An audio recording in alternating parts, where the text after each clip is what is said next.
And so I want to go back a little bit. So you took a little break between poetry and now. Was there ever a time when you were like, you know, are they going to love me the same way when I come back? Like, what was that feeling like? 'Cause, I mean, you have to kind of like regain everybody like all over again. What was that experience like?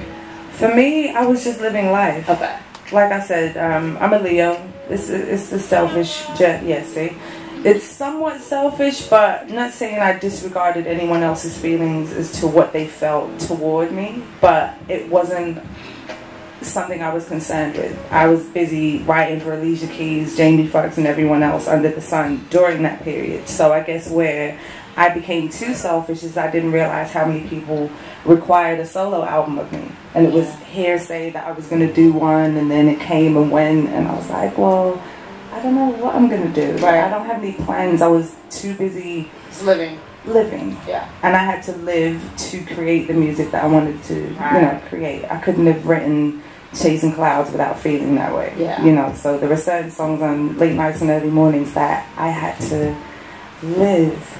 And this playing right here is definitely one of them. What were you living when you wrote, he should have cheated on you with the basketball player? Well, I kind of liked it. I thought it was for me, it was one of those moments where, as females, and I won't say as females, I guess some of you dudes too, we step out. It's the human part in all of us that we overlook, and it's like, I can't believe you just said it. Yeah, dude.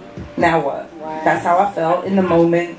I needed to get over it before I'm harboring onto any negative energy. I'm like, you know what? Yeah, I hope she does cheat on you with a 6'9" fine thing that makes $100 million and is in every tabloid and blog under the sun, and it hurts you the way you hurt me. Then I can get over it. It feels good. It's kind of like it feels good. There's nothing better than putting up a middle finger sometimes. Yeah. Just sometimes. Sometimes, not all the time. Not all the time. Because you have But that one time, just to get it out, like sorry, I'm British. I don't know if it's a British thing, but I curse. It's like therapy. Just to get the one F-bomb out, like, oh, and I feel much better. It feels good. So yeah, so how many F-bombs on you was definitely that moment for me, and I guess in people connecting to it, it's like, ooh, yeah. How many F-bombs a day? Like how many of those? I can't count that. You just go there. What makes you tick to have to go there to get the F-bomb out from the diaphragm? It's good and bad things. I curse for great reasons and upsetting reasons. It's just a good way to express. It's for emphasis.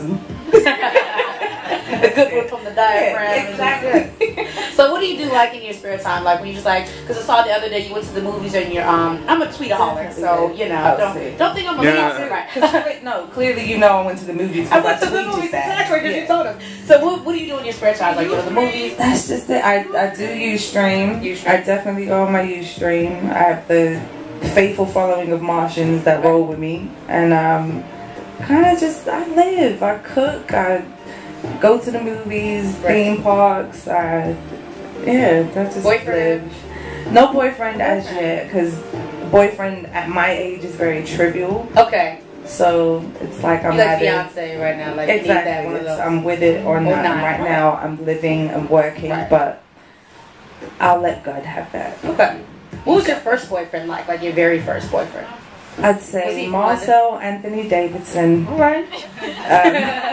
You better real soulful man. Oh man, I was in love with him. It's the last one that my grandma asked me about. One of those. Why'd you guys? He was cause I was young. Okay. And I was like, I'm in a serious relationship. I'm 5 years old. Well, not 5, but like no, like in the crib. I guess my first serious boyfriend I was like 16, 17, and we were serious. And I was way too young to be that serious. Like when in passing you could say to each other, we're gonna be together forever. Yeah. And then you wake up and you realize what forever is.